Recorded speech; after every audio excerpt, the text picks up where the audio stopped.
మరి జగన్మోహన్ రెడ్డి గారిని ముందర పెట్టుకొని ఈ కార్యక్రమం చేయడం మీ అందరినీ కూడా మనస్ఫూర్తిగా అభినందిస్తున్నా.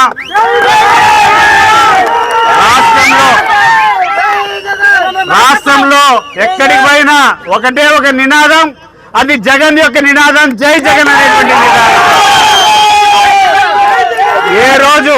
ఏ రోజు ఎన్నిక జరిగినా కూడా ఆ నాయకుడిని గద్దె మీద కూర్చోబెట్టుకోవడం ఖాయం. ఎందుకంటే ఈ రోజు వచ్చినటువంటి ప్రభుత్వం అబద్ధాల పునాదుల పైన నిలబడినటువంటి ప్రభుత్వం. ఆ పునాదులు దయచేసి అది మాట్లాడదండి, మా తప్పది. ఆ డైలాగే మనకు అసలు అది మన డైలాగే చెడ్డది, దయచేసి మాట్లాడదండి.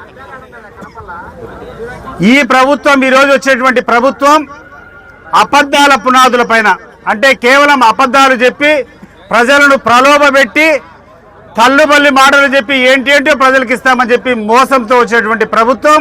ఇది నిలిచేటువంటి సమస్య లేదు. రాబోయే ఏ ఎన్నిక జరిగినా కూడా మరి మక్బుల్ గారి ఆధ్వర్యంలో, శ్రీనివాసరెడ్డి గారి ఆధ్వర్యంలో, ఇక్కడటువంటి నాగిరెడ్డి గారి కుటుంబం ఆధ్వర్యంలో, జగదీశ్వర్ రెడ్డి గారి ఆధ్వర్యంలో మీరందరూ కూడా ముందరికి పోయి కలిసి కట్టుగా ఈ యొక్క వైఎస్ఆర్ పార్టీని, జగన్మోహన్ రెడ్డి గారిని బలపరుస్తారని కోరుకుంటూ, మరి ఎంతో క్రీడాస్ఫూర్తితో ఈ యొక్క కార్యక్రమాల్లో పాల్గొనేటువంటి ప్రతి ఒక్క ఆటగానికి కూడా శుభాకాంక్షలు, అభినందనలు తెలియజేసుకుంటున్నాను. Wish you all the best.